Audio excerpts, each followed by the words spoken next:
She was cast out for birthing a child out of wedlock. A Comanche warrior wrapped him. Beginning. The plains stretched out in endless waves of tall grass, glowing like molten gold beneath the two suns that hung in the alien sky. On this frontier world, New Amarillo, humanity's 13th colony, life was hard, law was thin, and tradition still weighed heavy on people's backs. Out here, the towns were carved from wood and steel, stitched with stubborn will and dust. And though it was centuries away from old Earth, the prejudices people carried had not faded with time. Mara Fletcher knew this better than anyone. Her body still ached from childbirth, her newborn pressed tightly to her chest as she staggered barefoot through the outskirts of Dry Creek Settlement. Behind her, the shouts of condemnation still echoed. Shameful girl! Brought disgrace on us all. A child without a father, no better than cursed. The town matron had shoved her out with nothing but the threadbare blanket wrapped around her shoulders, her worldly possessions stripped as though she had become a contagion. Mara had no husband. The father of her child had been a traveling drifter, one who whispered promises beneath the starlight and then disappeared before the sun rose. When her belly grew round, Dry Creek turned its back, and when the baby came, they cast her out entirely. Now, she trudged into the open plains, her feet raw against cracked soil, wind cutting through her thin clothes. She tried to hush her infant, whispering softly, "Shoo, little one, I'll keep you safe. I'll find us somewhere." But where could she go? The prairie was vast and merciless.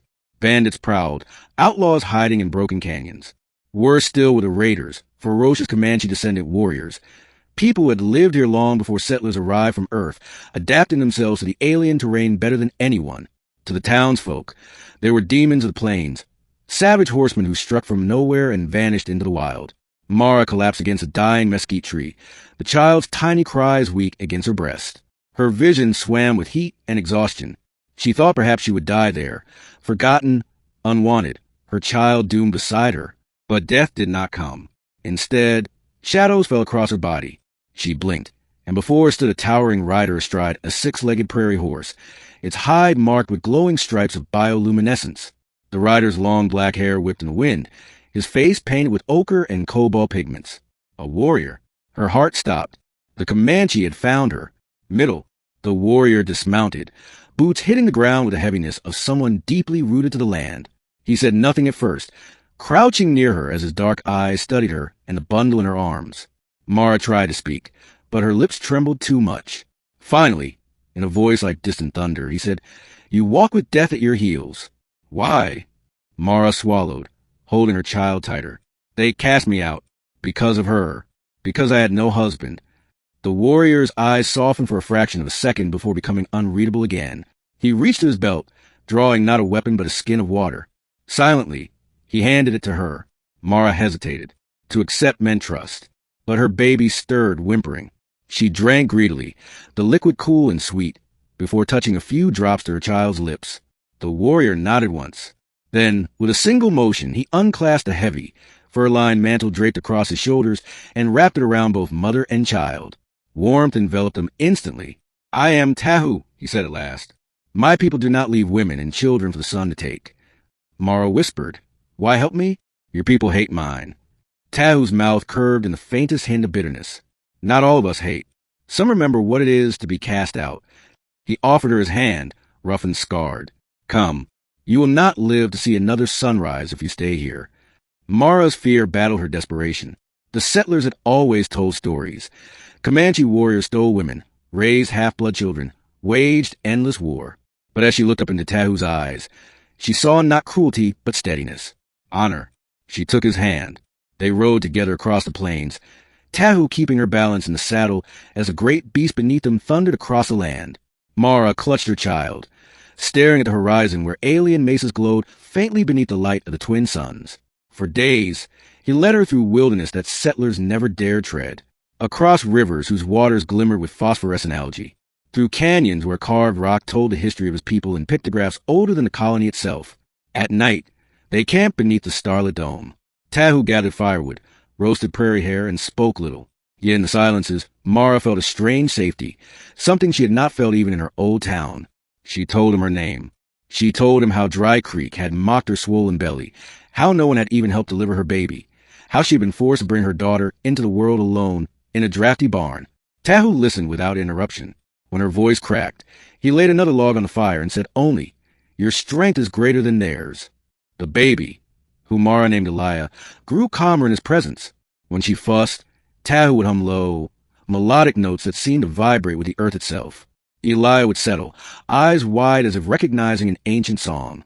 After nearly a week, Mara realized he was not merely leading her aimlessly. They approached a hidden valley, lush with greenery and wild rivers, an oasis shielded by cliffs. Tahu's people lived here, in a settlement of hide tents and solar structures that blended old tradition with stolen bits of technology. The Comanche eyed her warily as they entered. Whispers followed them. Some men frowned. Some women stared at the baby with curiosity. But no one moved against her, for Tahu's presence was shield enough. The chieftain, an elder woman with white braids and a spine like iron, approached. Her sharp eyes scanned Mara, then her child.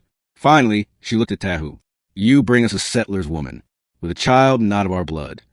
"She was cast away," Tahu replied. "No tribe, no kin. We do not leave such to die." The elder studied them long and hard. Then she nodded once. "Very well, she stays. But her path will not be easy." Mara bowed her head, overwhelmed with relief. Days turned into weeks. Mara learned to live among them. She ground herbs with the healers, fetched water from the rivers, stitched hides into garments. At first, she was clumsy. Settlers never taught their daughters to live so close to the earth. But Tahu guided her patiently. One evening, he showed her how to ride the six-legged prairie horses properly, their strange gaits more difficult than any earth-born steed. "Hold with your thighs, not your knees," he murmured, steadying her with a touch that lingered a second too long. Mara felt her chest flutter in a way she hadn't sensed before her disgrace. Yet not all accepted her. Some whispered that she brought weakness. Others muttered that settlers could never be trusted. A young warrior named Kesh openly mocked her, saying, "A woman not wanted by her own people. Why should we want her?" Tahu silenced him with a glare sharper than any blade. Still, Mara felt the sting of being an outsider.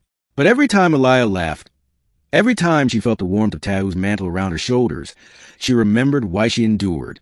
One night, riders came thundering into the valley, scouts, bloodied and weary. "Dry Creek sends men," one gasped. "They come to burn us out. 100 strong, with rifles." Mara's heart turned to ice. Her people, the same ones who had cast her out, now they came to destroy the only place that had sheltered her. Tahu prepared for war. Warriors painted their faces, strung plasma bows, saddled their beasts. The air thrummed with tension. Mara clutched his arm. "Please, if they come, they'll kill everyone. You must let me speak to them. They know me, perhaps." "No," Tahu said, his voice firm. "They cast you out. They will not hear your words." But Mara's resolve was iron. "Then I'll make them hear." Ending. At dawn, the settlers arrived. Their wagons bristled with weaponry scavenged from abandoned colonies, their rifles glinting. They lined the cliffs above the valley, aiming down at the Comanche settlement. Mara stepped forward, Elia in her arms. Her voice rang out, trembling but strong. "Dry Creek, do you remember me? I am Mara Fletcher. You threw me out like refuse. You left me and my child to die." Murmurs rippled through the settlers' ranks. The town matron herself rode forward, sneering. "You chose shame. You are no daughter of Dry Creek." Mara lifted Elia high, her tiny face bathed in morning light. "And yet this shame is life. She is innocent. And these people, these warriors you call savages, they gave her shelter when you gave her none. Tell me, who is more human? You who condemn, or they who protect?" Her words struck like arrows.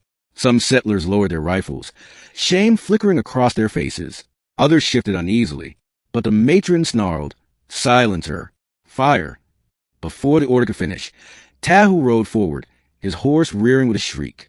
He raised his plasma bow, its energy string glowing. His warriors lined beside him, fierce and unyielding. The settlers faltered.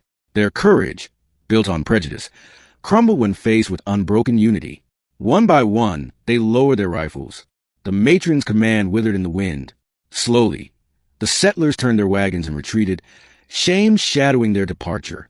Mara wept, clutching Elia close. Tahu dismounted, stepping toward her.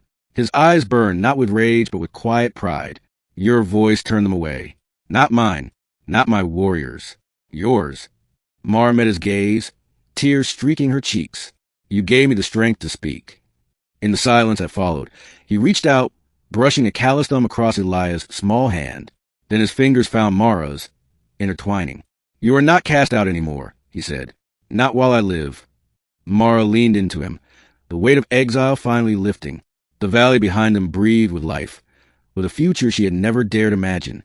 She had been cast out in disgrace. But here, wrapped in the mantle of Comanche warrior, she and her child had found not just shelter, but home.